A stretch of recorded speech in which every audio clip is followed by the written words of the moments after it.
nih kabarnya teman-teman semua di sore hari yang di Medan mendung ini ya. Nggak tahu tempat teman-teman di mana ya. Halo, di mana semuanya ini? Di daerah Jawa kah? Atau di mana? Bisa tulis di kolom chat gimana kabarnya dan pada dari mana aja nih asalnya pengen tahu dong. Kalau aku sendiri dari wow, NTT jauh ya. Baru hujan di sini, sering hujan di Medan. Jatim. Oke, baik ya semua kabarnya ya. Atau ada yang sakit? Tangerang, Jateng. Oke. Tahu ada yang deg-degan nih lihat apa perjuangan yang makin ketat ya di SBMPTN Jaksel Malang. Oh, baik banget. Iya. Wow, syukur-syukur nggak ada yang sakit ya karena cuacanya lagi berubah-ubah sekarang di mana-mana. Jambi, oke.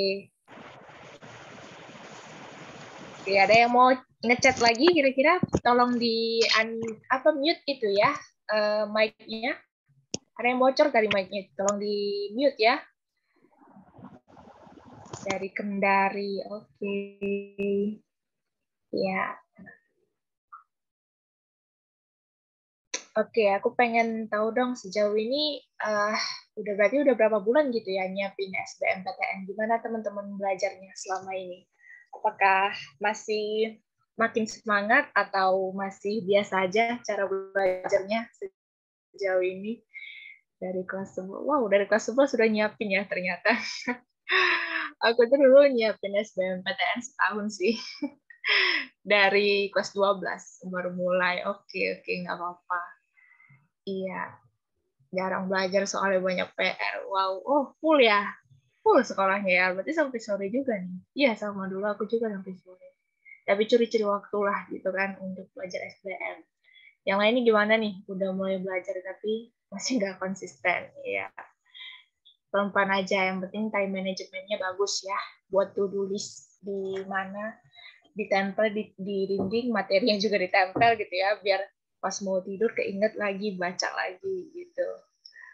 Oke, yang penting time manajemennya aja ya teman-teman ya, dibagusin untuk mulai belajar ITBK. Yang lain gimana? Masih ada yang mau chat?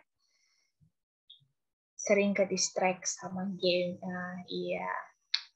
Dari dulu ya, kalau boleh cerita ya, aku tuh dari dulu dari SMA sebenarnya, SMA kelas 11 di handphone, di laptop itu sama sekali nggak ada game, teman-teman. Game apapun, permainan apapun di HP, di laptop itu tuh nggak ada.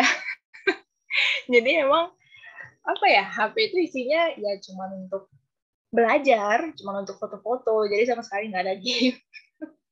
Alhamdulillahnya nggak apa ya, nggak ke distract sama game jadinya. Mungkin bisa di apa ya, disembunyikan dulu bisa ya aplikasinya dari HP atau laptop, aplikasi gamenya. Masih ada yang mau ngomong di chat? Gak apa-apa. Dipersilakan ya kok masih ada yang mau cerita gimana persiapannya selama 2 bulan mungkin udah nyiapin SBM ya. Kalau yang baru curi start, oke. Okay. Kalau yang memang udah serius, alhamdulillah lebih baik, lebih bagus itu namanya. Nah, oke okay ya. Kayaknya nggak ada yang mau ngomong lagi ya, kelihatannya. Kita mulai aja ya teman-teman ya. Aku izin share screen dulu bentar.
Oke, bentar ya, Bu.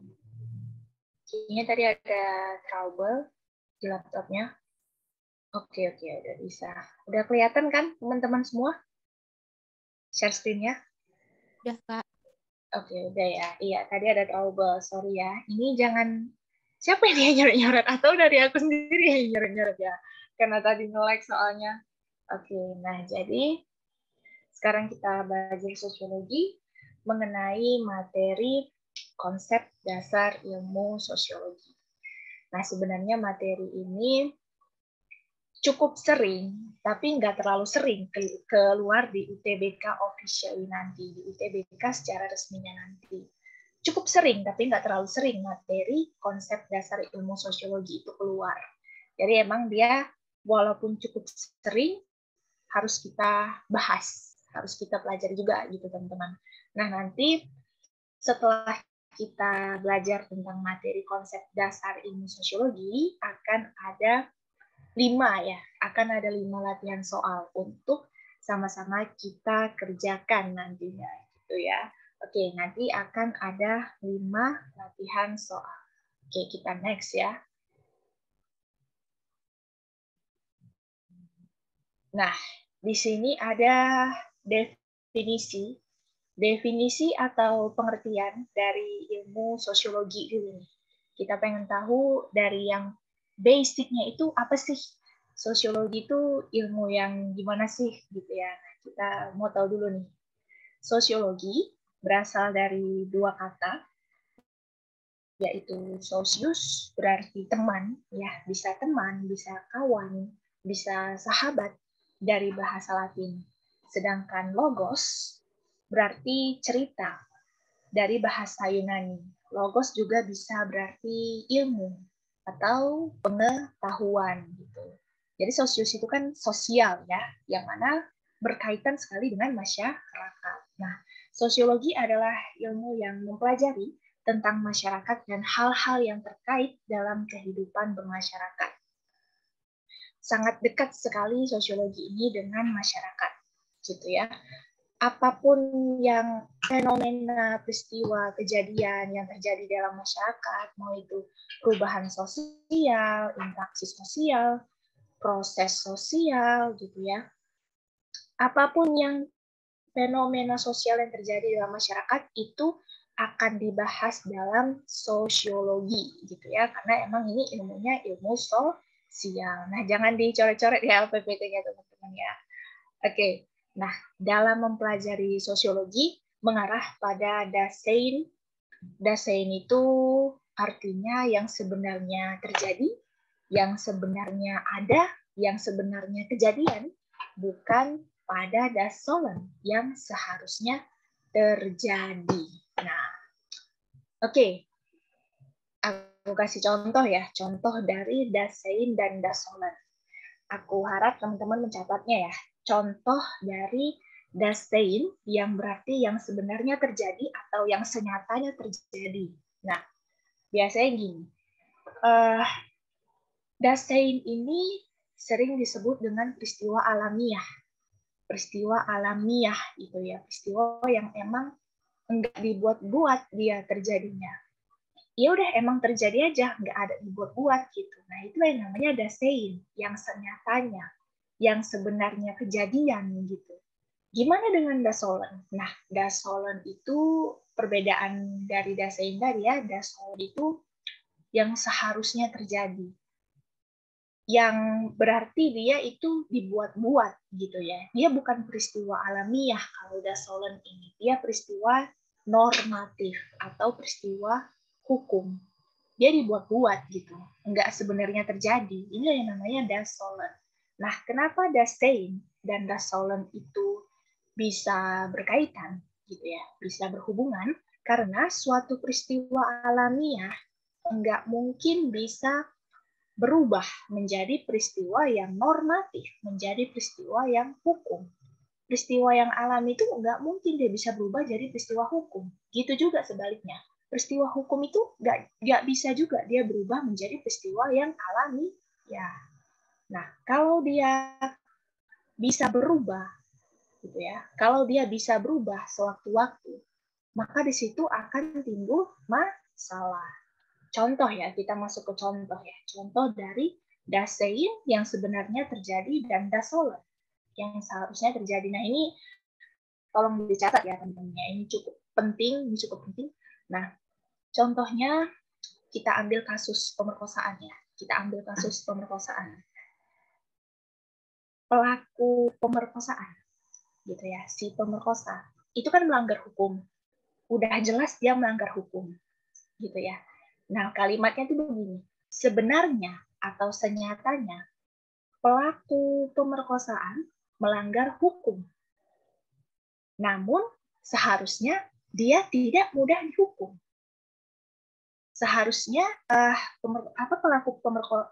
sebenarnya pelaku pemerkosaan itu tadi melanggar hukum. Itu contoh dari das Sein. Namun seharusnya pelaku pemerkosaan itu tidak mudah dihukum. Nah, itulah contoh dari das Sollen. Nah, jadi memang sosiologi ini mengarah pada konsep das Sein saja gitu ya. Dia enggak mengarah ke konsep yang seharusnya terjadi. Dia yang memang benar-benar terjadi.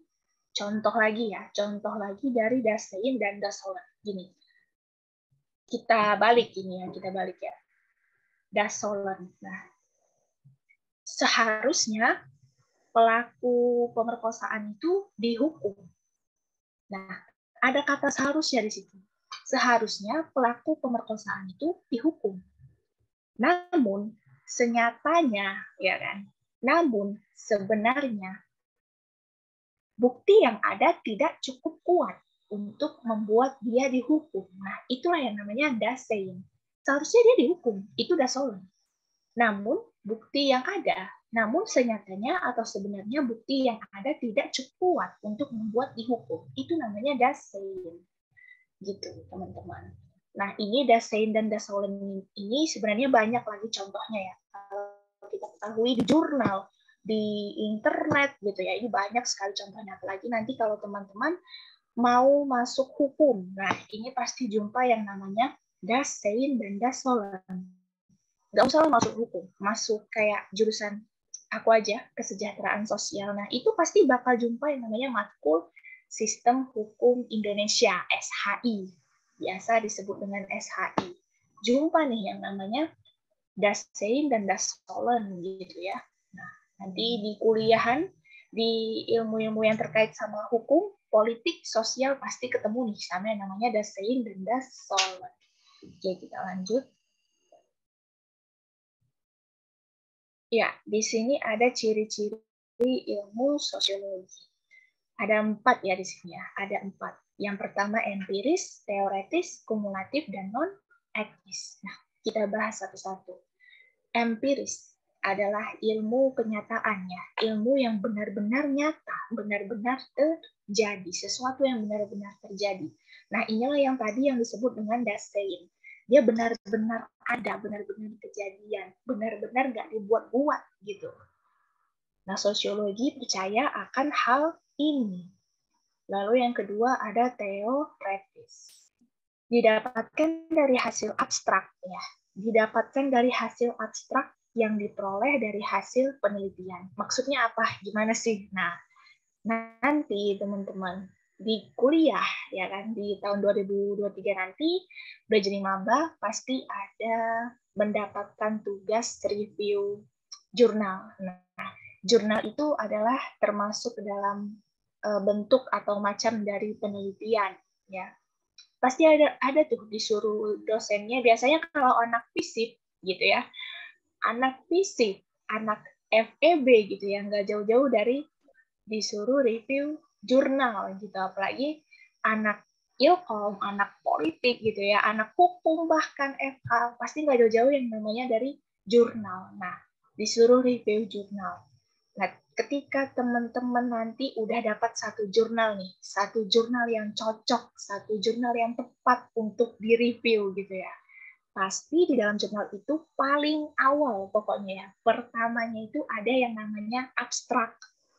Abstrak, baru pembahasan atau isinya, terus ada kesimpulan, ada saran gitu ya, ada metode-metode penelitian juga di dalam jurnal itu. Terus nanti yang terakhirnya itu ada DAFPUS, daftar pustaka. Nah, jadi apa sih yang dimaksud abstrak ini? Nah, abstrak itu kan dalam jurnal, boleh teman-teman cari tahu dari sekarang ya, biar nanti udah agak santai gitu kalau udah berhadapan sama jurnal. Nah, boleh dicari tahu sekarang gimana sih jurnal itu. Jadi abstrak itu intisari. Abstrak itu artinya intisari atau ringkasan. Nah, setelah penelitian itu selesai dibuat sampai kesimpulan gitu ya, sampai kesimpulan aja. Nah, abstrak ini inti dari isi keseluruhan jurnal itu. Abstrak adalah inti atau ringkasan dari keseluruhan jurnal itu. Dari mulai pembahasan sampai kesimpulan. Makanya kalau orang dosen gitu ya, dosen atau dia doktor yang bergelar doktor atau magister, kalau dia mau buat jurnal sebuah penelitian, nah itu nanti abstraknya itu dia buat di paling akhir. Setelah semua pembahasan metode penelitian yang dipakai, kesimpulan, saran, daftar pustaka, nah dia akan buat si dosennya ini atau si dokternya ini bakal buat abstraknya itu nanti paling akhir. Paling akhir, tapi dia ditaruh paling awal gitu pada saat si jurnal ini terbit. Nah, abstrak itu jadinya inti, teman-teman. Paling dia isi abstraknya itu ada 5 atau 8 kalimat gitu. Pokoknya yang inti-inti aja. Dia sedikit kalau yang di abstrak. Tapi dia udah bisa menggambarkan satu jurnal itu isinya gimana gitu. Lalu yang ketiga ada kumulatif. Disusun berdasarkan teori yang udah ada, baik dia tujuannya memperbaiki maupun menambah teori yang udah ada sebelumnya. Nah, baik dia memperbaiki atau menambah gitu. Nah, jadi ada revisi di sini. Nah, itulah tadi memperbaiki. Dia nggak hanya memperbaiki, namun ada penambahan teori yang udah ada sebelumnya. Teori yang dianggap masih belum cukup jelas, misalnya ya, masih belum cukup terang gitu, masih belum bisa memberikan pemahaman yang pas gitu. Pasti nanti ada penambahan atau revisi atau juga perbaikan untuk teori yang udah ada sebelumnya. Lalu non-etis, yang keempat, tidak mempermasalahkan kejadian yang baik atau buruk karena semua adalah objek kajian sosiologi. Nah, sosiologi nggak pernah mempermasalahkan ya teman-teman. Mau itu fenomena sosial, peristiwa sosial yang dia baik atau buruk, enggak. Mau buruk pun ya dibahas gitu ya. Perubahan sosial, perilaku menyimpang yang buruk, yang sosialisasi yang baik, itu pasti dibahas dalam sosiologi. Nah, objek kajian sosiologi itu ada dua ya, teman-teman. Jadi ingat ya, objek kajian sosiologi itu ada dua. Yang pertama manusia dan kebudayaan. Manusia yang berarti saling berinteraksi di situ. Ada kegiatan saling berinteraksi, ada hubungan timbal balik antara individu dengan individu atau kelompok dengan kelompok atau individu dengan kelompok. Nah, kebudayaan ini menyangkut dengan kebiasaan masyarakat. Kebiasaan masyarakat itu, gimana lingkungannya, gitu ya, gimana polanya. Nah, jadi itu yang namanya manusia dan kebudayaan. Nah, dua itulah yang objek kajian sosiologi. Nah, kita lanjut sebentar. Nah, hakikat mempelajari ilmu sosiologi. Yang pertama itu ada sosiologi sebagai ilmu sosial, dan yang kedua sosiologi bukanlah ilmu yang normatif. Nah, yang ketiga sosiologi merupakan ilmu yang empiris dan rasional. Yang keempat, sosiologi memberikan definisi dan pola umuman gitu ya. Nah, kita bahas satu-satu. Bentar. Oke. Sosiologi adalah ilmu sosial, selalu didasarkan pada gejala dan realitas sosial yang ada. Nah, itulah yang tadi yang dimaksud dengan Dasein ya, yang empiris tadi ya, yang benar-benar ada, benar-benar terjadi. realitas sosial yang ada gitu. Fenomena apa sih yang sekarang terjadi gitu ya? Fenomena sosial apa sih yang terjadi saat ini? Ya banyak sekali gitu ya. Nah, 2, sosiologi bukanlah ilmu normatif. Nah, ini yang dinamakan tadi dengan Das Sollen. Das Sollen itu nama lainnya ilmu normatif atau peristiwa normatif atau bisa juga peristiwa hukum. Nah, itu tadi yang dinamakan dengan Das Sollen. Sosiologi nggak mempercayai yang namanya Das Sollen, nggak mempercayai yang namanya peristiwa yang seharusnya terjadi. Sosiologi mempercayai peristiwa yang alami, gitu ya, yang nggak dibuat-buat. Namun bersifat kategoris. Nah, bersifat kategoris maksudnya apa? Itu tadi bersifat langsung, bersifat tepat sesuai dengan kejadian yang benar-benar ada. Mempelajari sosiologi itu terbatas, ya kan, pada kondisi realita yang benar-benar terjadi dan tidak membahas hal yang seharusnya dalam masyarakat, ya. 3, sosiologi merupakan ilmu yang empiris dan rasional, yang berarti ilmu yang benar-benar ada dan memang logika. Memang masuk akal, rasional itu masuk akal gitu ya, logically, ya. Secara logika. Hal tersebut berkaitan dengan metode penelitian yang digunakan dalam sosiologi. Nah, ada 2 ya, ada 2 metode penelitian dalam sosiologi. Sebenarnya ini dalam ilmu sosial ya, bukan hanya di sosiologi aja sebenarnya. Nanti itu di FISIP biasanya di kuliahan, kayak di KESOS juga, kesejahteraan sosial, di ilmu politik, ilmu komunikasi, dan pokoknya yang prodi-prodi yang masuk ke FISIP nantinya itu pasti ada 2 metode penelitian yang digunakan nanti ketika mau nyusun proposal penelitian atau mau nyusun skripsi gitu ya teman-teman. Nah, metode penelitian yang 2 ini tuh yang pertama kualitatif, ya kan, kualitatif dan kuantitatif. Nah, apa sih kualitatif? Nah, penelitian kualitatif adalah dia yang banyak menjelaskan isi dalam penelitiannya itu dengan kata-kata, dengan kalimat gitu ya.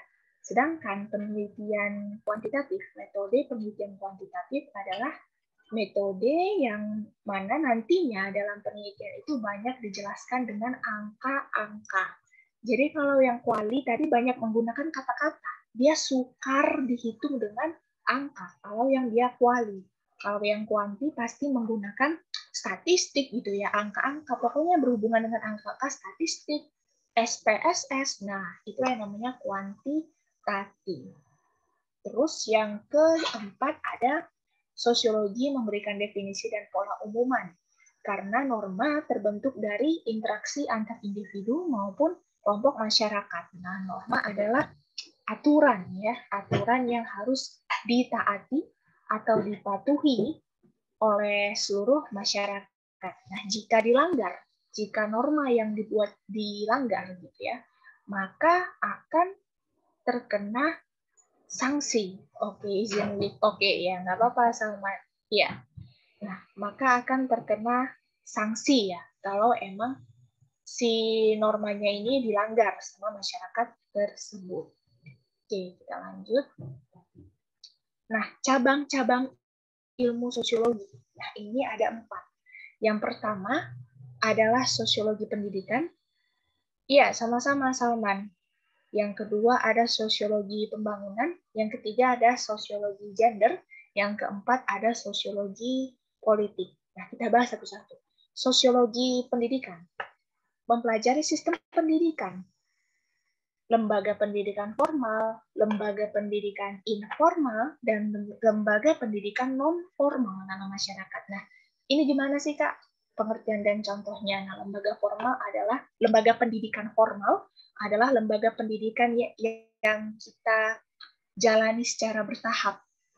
Baik dari kita TK atau SD sampai kita ke perguruan tinggi. Nah, itulah pendidikan formal yang kita ikuti dari kita TK atau SD, mulai TK atau mulai dari SD, sampai kita ke perguruan tinggi. Itu yang namanya lembaga pendidikan formal. Tapi, kalau dia non-formal gimana? Kalau lembaga non-formal itu, yang dia terorganisasi, lebih terstruktur, dan dia hanya mempelajari pembelajaran tertentu aja gitu, pembelajaran yang tertentu aja gitu, nggak semuanya dipelajarin ya, nggak semua mapel atau mata pelajaran di sekolah itu di lembaga pendidikan non formal itu dipelajarinya. Contoh, ada paket A, paket B, nah itu yang namanya contoh dari lembaga pendidikan non formal.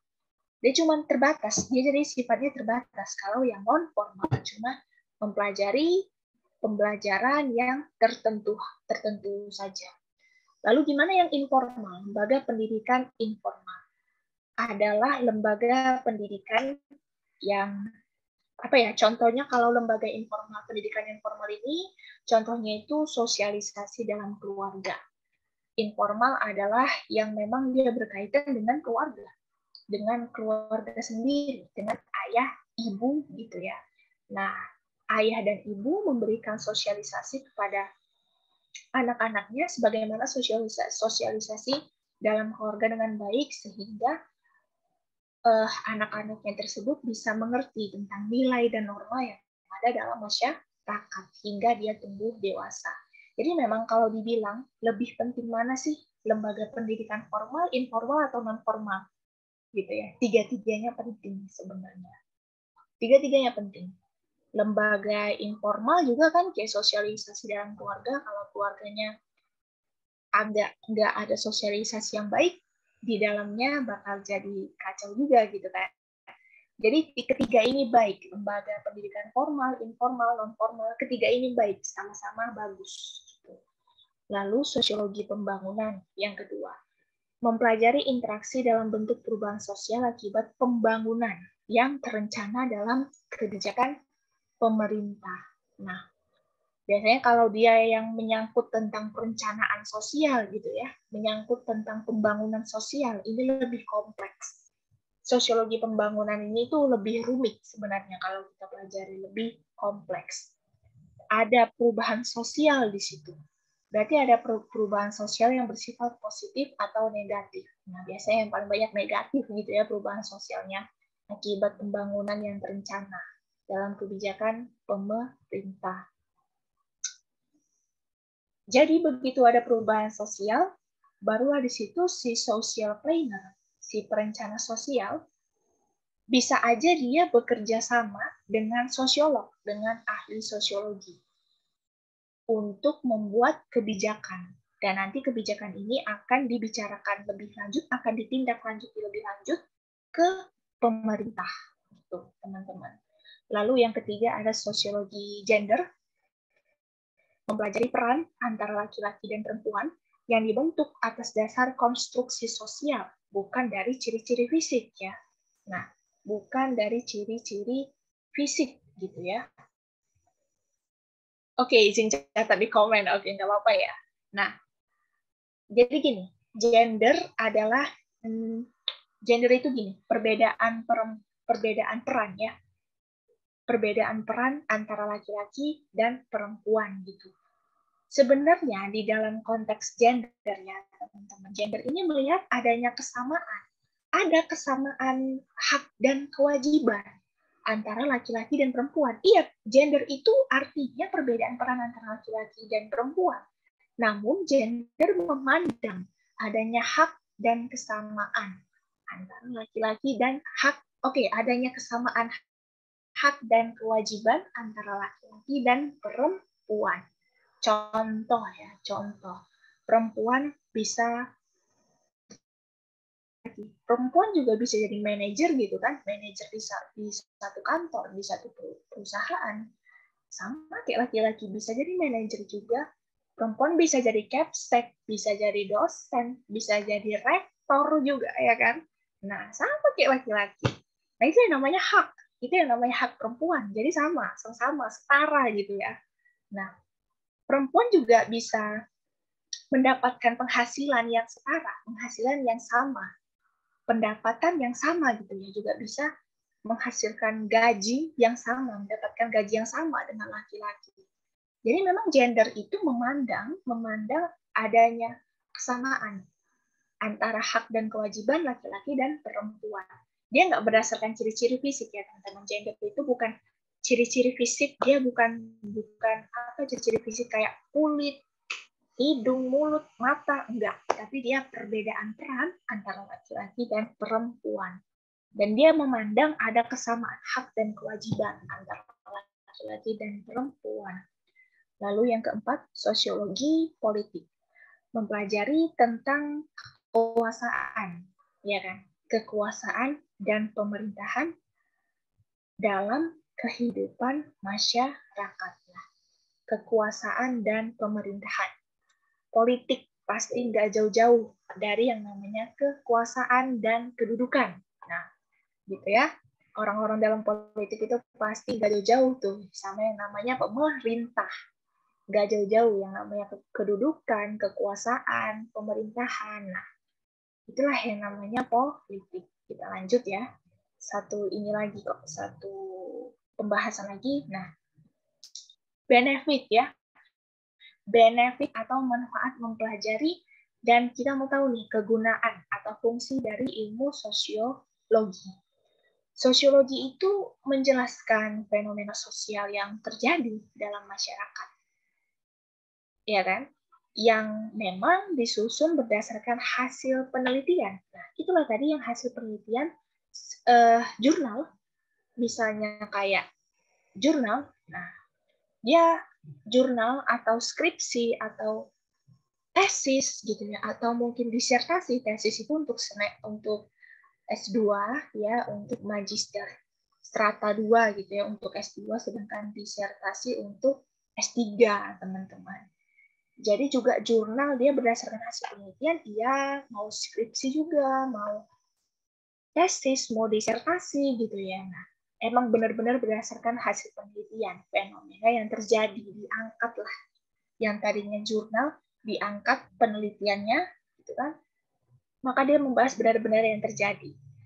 Jadi kalau kita buat jurnal, seandainya nanti ya teman-teman bisa ada tugas atau berkesempatan untuk pas nanti jadi mahasiswa gitu ya, berkesempatan untuk buat jurnal, dan jurnalnya itu berhasil untuk diterbitkan gitu ya di satu portal, nah itu sangat-sangat bagus.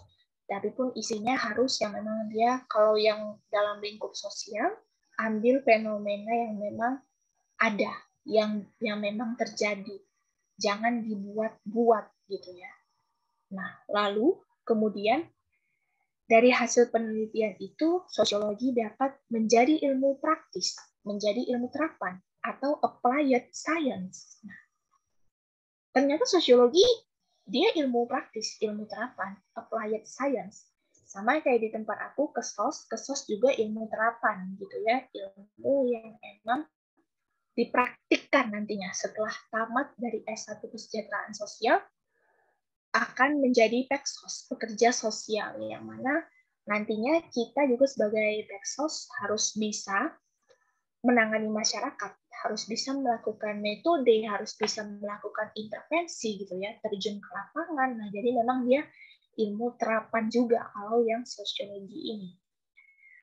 Dengan memiliki kegunaan sebagai berikut. 1. Penelitian sosial. 2. Solusi dari masalah sosial. 3. Perencanaan dan pembangunan. 4. Pembuat keputusan. Nah, 1. Penelitian sosial. Sosiologi sangat diperlukan dalam mengkaji fenomena yang benar-benar ada atau benar-benar terjadi dalam masyarakat. Nah, itulah yang disebut dengan empiris atau Dasein tadi. Lalu yang kedua, solusi masalah sosial. Sosiologi mampu memberikan solusi dalam menyelesaikan masalah, memecahkan masalah, ya kan, memecahkan konflik atau masalah sosial, yang mana masalah sosial ini benar-benar dirasakan oleh seluruh masyarakat. Jadi nggak cuma 1 atau 2 orang aja yang ngerasain masalahnya, yang namanya masalah sosial ini semua yang ngerasain gitu ya kan. Memecahkan masalah sosial akibat dari dinamika sosial atau pergerakan sosial gitu ya.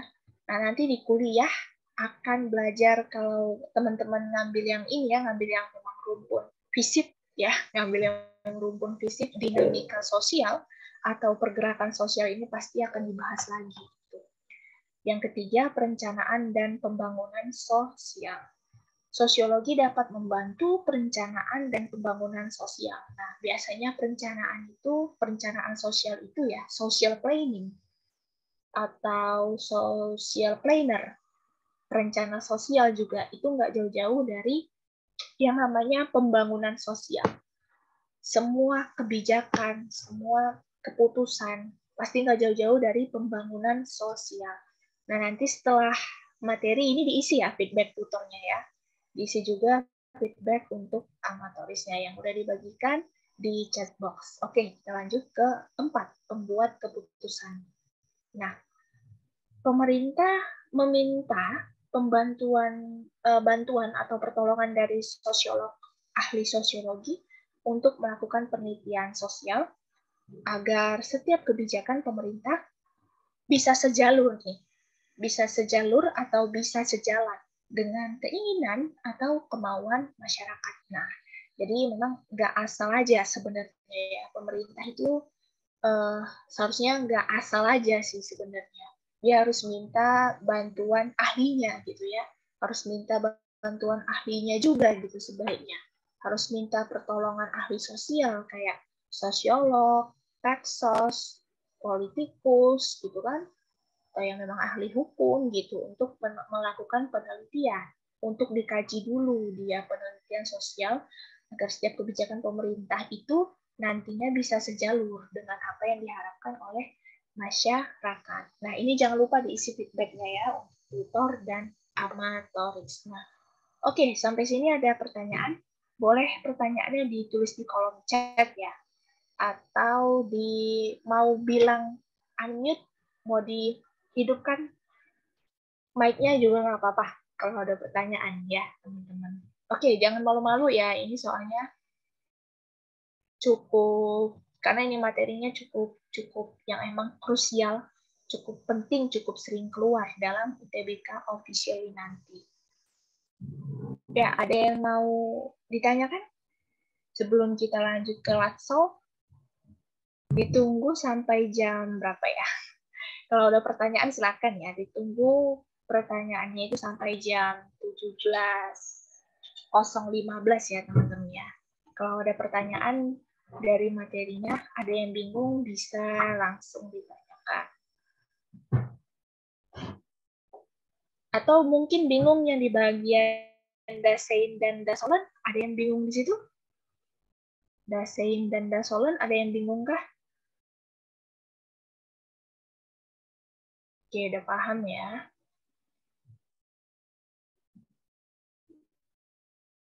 Oke, sebentar.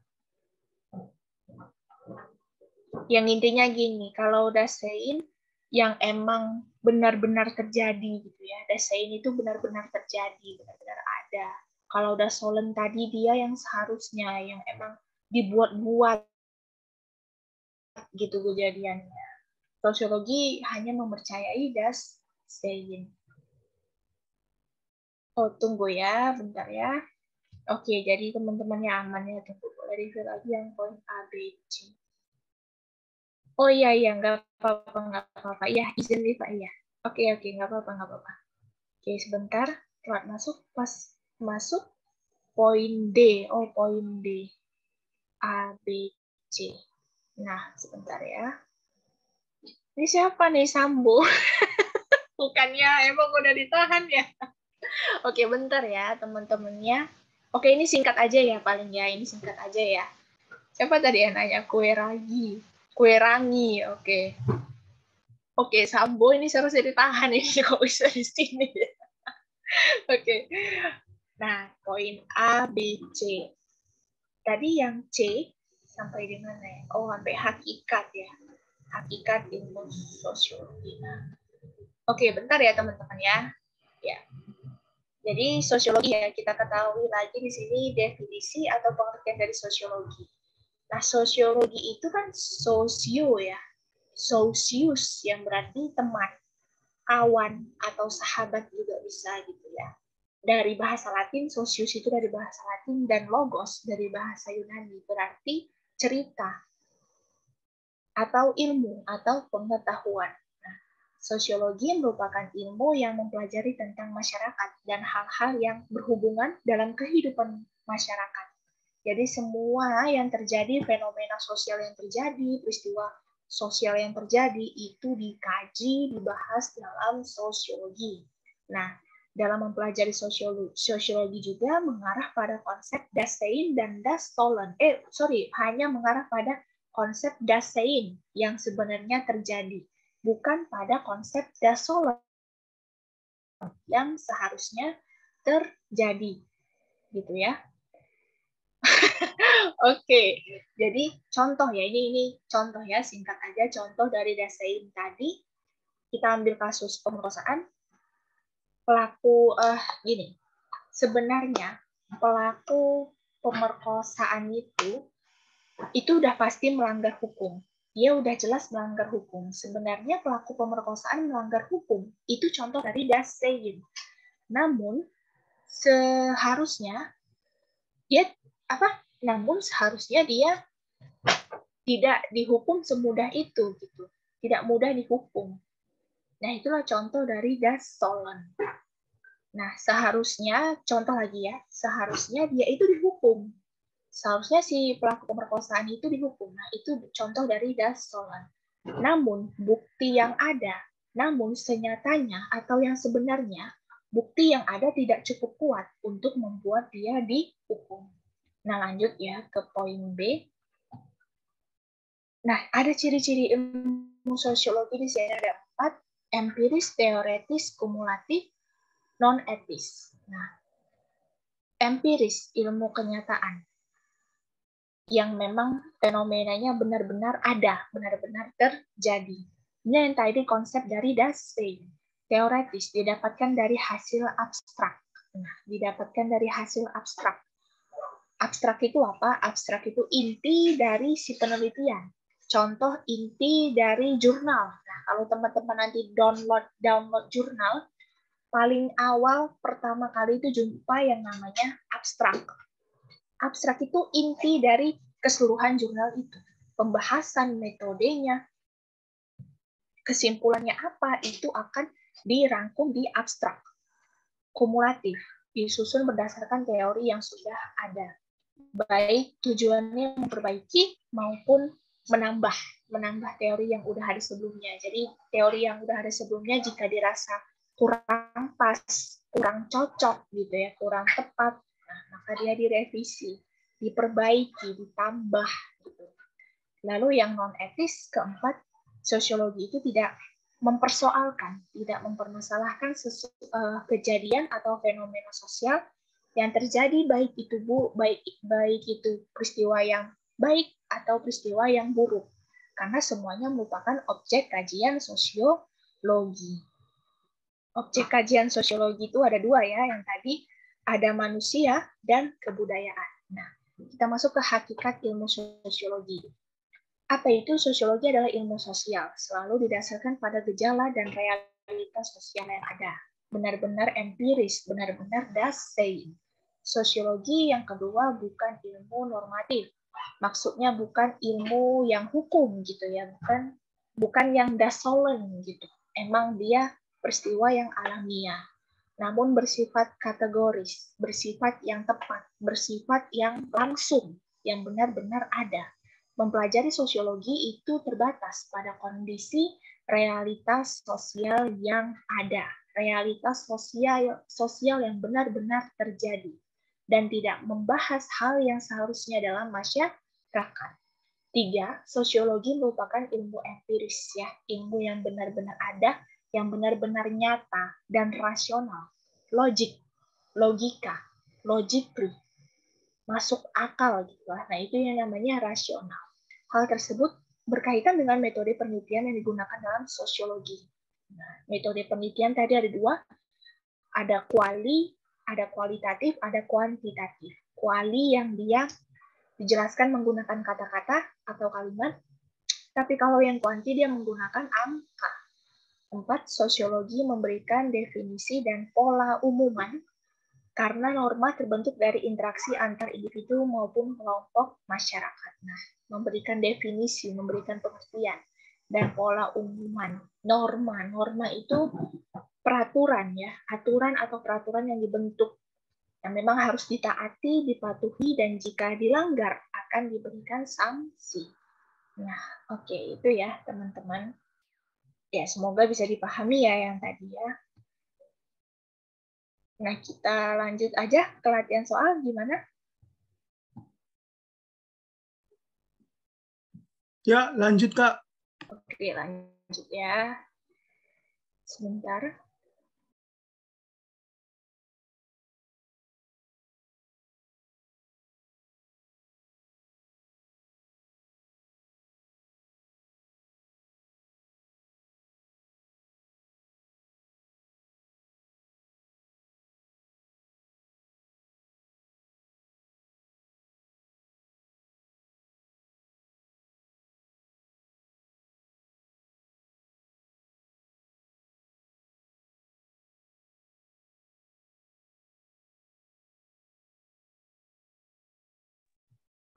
Oke, teman-teman. Nah, di sini ada 5 latihan soal mengenai konsep dasar ilmu sosiologi. Nah, yang pasti satu soal itu dikerjakan 2-3 menit. Nggak banyak-banyak ya waktunya ya, nggak sampai 5 menit kerjakan satu soal gitu ya, teman-teman. Soalnya itu dikerjakan 2-3 menit gitu ya, karena nanti di UTBK officially sangat-sangat singkat, sangat-sangat cepat waktunya berjalan untuk mengerjakan satu soal. Kita mulai ya, soal nomor 1. Bentar. Nanti jawabannya dijawab di kolom chat ya, teman-teman ya. Apakah A, B, C, atau D gitu ya. Jawabnya di kolom chat aja, nggak apa-apa. Polling, enggak. Kita nggak pakai Kahoot ya. Karena pun laptop aku juga nggak terlalu ini gitu. Nggak terlalu mendukung sebenarnya. Oke, kita di latihan soal begini aja. Nah, ini dikerjakan ya teman-teman ya.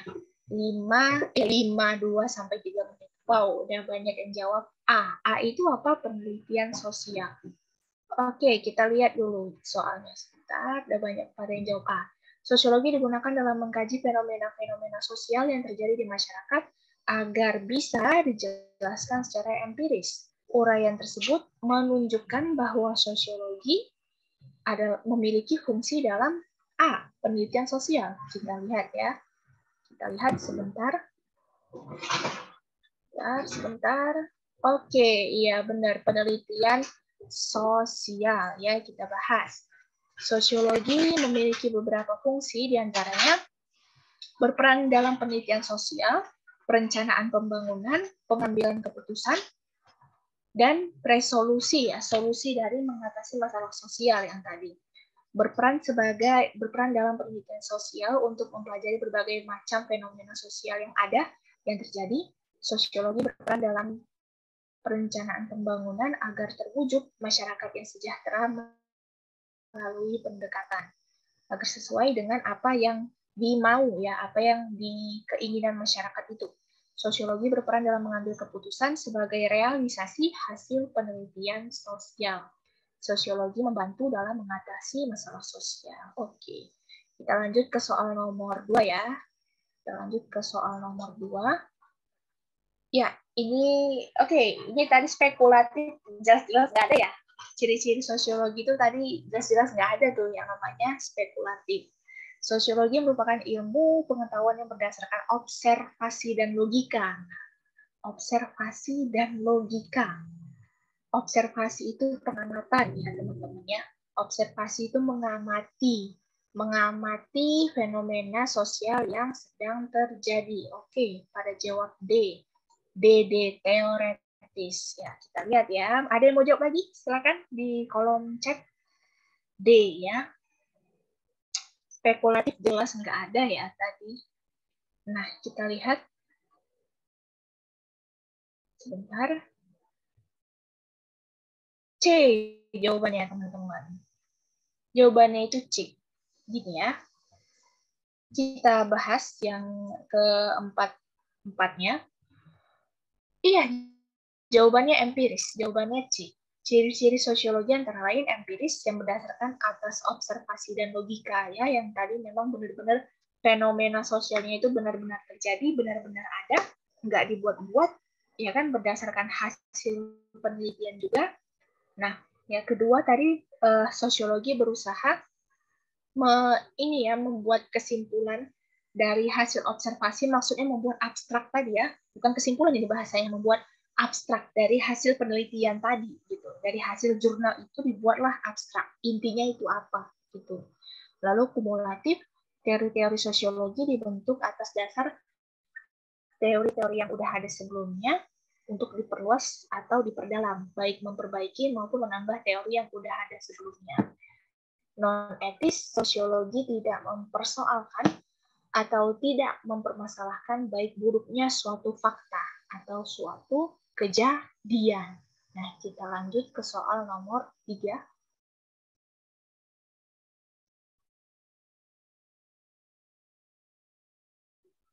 Oke, bentar ya.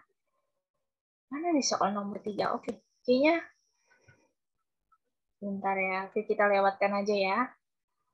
Bentar, kita lewatkan aja. Oke, nomor 3 bonus deh. Ternyata soalnya duluan. Soalnya duluan ditaruh. Oke, nomor 3 bonus saja ya. Bentar ya. Nanti kita bahas juga nomor 3. Mau coba lihat soalnya lagi ya, Kak? Nanti. Iya. Sebentar, ini ada yang nanya. Perubahan ada. Apa bedanya empiris teoritis sama observasi? Oke. Nah, bedanya empiris itu yang tadi benar-benar kejadian dia. Dia fenomena sosial yang dia awalnya fenomena sosial duluan yang terjadi gitu ya. Dia fenomena sosial duluan yang terjadi yang benar-benar ada. Kalau teoretis itu penelitian. Penelitian contohnya tadi jurnal. Nah, jurnal itu isinya pembahasannya itu diambil dari kejadian yang ada, diambil dari fenomena sosial yang benar-benar terjadi. Nah, maka di situ dibuatlah abstrak, dibuatlah inti, dibuatlah ringkasan. Nah, abstrak itu juga ditaruh di dalam jurnal itu, paling awal. Itu yang membedakannya. Kalau empiris ini hanya, dia nggak menyangkut tentang penelitian. Empiris nggak menyangkut tentang penelitian, masih tentang fenomena sosial gitu ya. Dia nggak menyangkut tentang penelitian. Tapi kalau teoretis, dia berdasarkan hasil penelitian dan dibuatlah di situ abstrak. Nah, observasi ini lebih ke teoretis. Observasi itu dia lebih ke teoretis gitu. Oke. Ya, bentar ya, ini kebalik ini soal nomor 3. Oke, kita bahas saja. Ini bonus-bonus saja sih. Nomor 3 bonus saja. Ini kita bahas, ini kita coba bahas. Ya, sosiologi dapat digunakan dalam kajian yang lebih luas, yaitu meliputi perencanaan suatu program pembangunan yang sesuai dengan kebutuhan masyarakat. Dari uraian tersebut, maka fungsi sosiologi adalah membantu dalam merencanakan. Nah, kita lihat jawaban dan pembahasannya. Ini kebaliknya, ini bonus saja nomor 3, nggak usah dijawab. Nah, soalnya ini ya tadi ya, soalnya ini jawabannya itu ini. Pembangunan dan penelitian. Oke. Nah, sosiologi dapat digunakan dalam perencanaan suatu program pembangunan yang sesuai dengan kebutuhan masyarakat. Hal ini menunjukkan bahwa fungsi sosiologi adalah membantu dalam merencanakan pembangunan dan penelitian. Sebagai bahan yang pertama, fungsi sosiologi sebagai bahan perencanaan sosial untuk mengetahui perubahan dan perkembangan yang terjadi dalam suatu masyarakat, serta mengantisipasi terjadinya masalah sosial dalam masyarakat. Yang kedua, sebagai bahan penelitian sosial untuk mempelajari berbagai fenomena sosial dalam masyarakat. 3, memberikan data sosial yang diperlukan dalam atau pada tahap perencanaan, pelaksanaan, maupun pembangunan dalam proses pembangunan. Keempat, memecahkan masalah sosial pada masyarakat. Kita lanjut ya ke soal nomor 4. Nah, ini dikerjakan 2-3 menit ya, teman-teman. Nah, apa nih kira-kira jawabannya? Gejala sosial terjadi pada masyarakat diamati oleh sosiolog. Namun sosiologi tidak mempersoalkan baik atau buruknya masalah itu. Sosiolog hanya membahas atau menjelaskan mengapa masalah itu ada, mengapa masalah itu terjadi. Deskripsi tersebut, ini pada banyak yang jawab C, non-etis ya. Deskripsi tersebut menjelaskan bahwa ilmu sosiologi bersifat C, oke, non-etis. Iya, udah pasti benar ya, jawabannya itu non-etis. Dia nggak mempermasalahkan kejadian atau fenomena sosial yang baik atau buruk, karena semuanya merupakan objek kajian sosiologi. Objek kajian sosiologi tadi ada dua ya, manusia dan kebudayaan. Lanjut soal terakhir, ya ini ya. Ini kalau teman-teman ketemu soal yang tipe begini, bentuk begini, itu jangan dibaca dulu pernyataannya. Untuk menghemat waktu nanti di UTBK officially, jangan dibaca dulu pernyataannya, tapi baca dulu soalnya apa. Soal yang diminta dia tuh apa. Ini soalnya berdasarkan pernyataan tersebut yang bukan merupakan ciri-ciri ilmu sosiologi. Yang bukan ya, berarti yang kecuali dia yang bukan merupakan ciri-ciri ilmu sosiologi ditunjukkan oleh nomor 6. Ini dibaca dulu yang paling bawahnya, baru naiklah ke pernyataannya. Satu, informasi yang diperoleh disusun secara sistematis ya, yang berarti disusun secara berurutan dan dibuat dalam bentuk teori. Kedua, sosiolog mengamati berbagai realitas sosial yang ada dalam masyarakat. Tiga, menghilangkan pengetahuan atau hasil penelitian yang telah lalu. Empat, informasi yang diperoleh dalam pengumpulan data dimanfaatkan untuk kepentingan pribadi peneliti. Nah, yang bukan nih yang ditanyanya ya, yang bukan berarti yang kecuali gitu ya, yang enggak termasuk. Fenomena 5, fenomena sosial yang terjadi dikaji secara analisis subjektif, enggak objektif gitu ya, bukan objektif dikajinya, tapi di situ penyelidikan yang subjektif. Oke. Ya, jadi apa nih jawabannya teman-teman? 3, 4, dan 5. Ya, kita keep ya, bentar ya. Ada yang mau jawab lagi? Oke, kita cek ya, pembahasannya kita cek. Ya. Iya, benar. Jawabannya itu 3, 4, dan 5. Ciri-ciri sosiologi sebagai ilmu pengetahuan adalah berbagai kajiannya didapatkan dari hasil pengamatan, ya, dari hasil pengamatan, observasi, dengan menggunakan akal sehat, ya kan? Dengan menggunakan akal sehat, masuk akal, rasional. Abstraksi disusun berdasarkan hasil observasi, hasil penelitian, ya kan? Secara logis, logically, untuk menjelaskan hubungan sebab akibat. Teori-teori sosiologi dibentuk berdasarkan teori-teori yang udah ada sebelumnya. Dalam arti bisa diperbaiki, diperluas, ditambah gitu ya.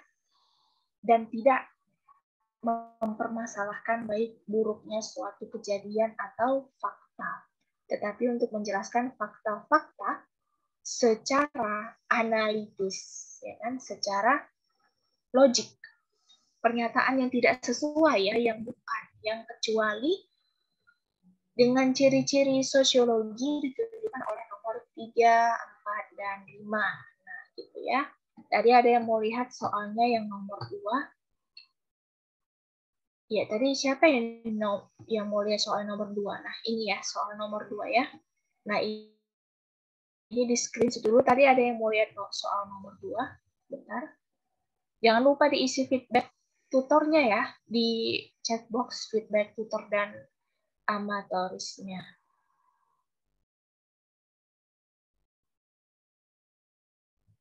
Nah, ini di screenshot dulu ya. Tadi kalau nggak salah, Farah yang mau lihat soal nomor 2. Iya.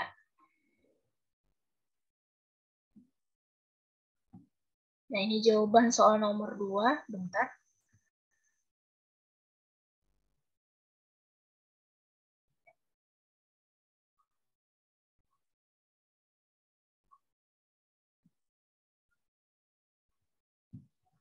Nomor 2, enggak. Ini tadi ada nyoret ini.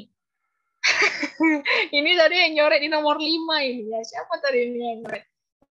Dari nomor 5 enggak. Nomor 2 itu jawabannya empiris ya. Jadi tadi yang nyoret di nomor 5 nih. Ada tadi yang nyoret. Oke. Iya. PDF iya bakal di-share. Sebentar ya, nomor 4 ya. Nomor 3 bonus saja ya tadi ya. 4 nih, nomor 4. Nomor 4 itu jawabannya ini ya, non etis, bukan generalis. Nggak ada tadi generalis.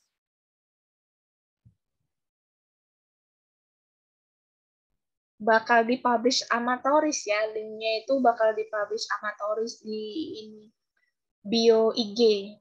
Cek aja bio IG-nya. Ada link tree-nya di situ ya, yang dicek aja. Di Twitter kan juga ada ya, di Twitter juga ada link tree-nya. Nah, di situ berisikan materi-materinya, teman-teman. Nah, ini ya nomor 4 ya, udah di SS. Oke.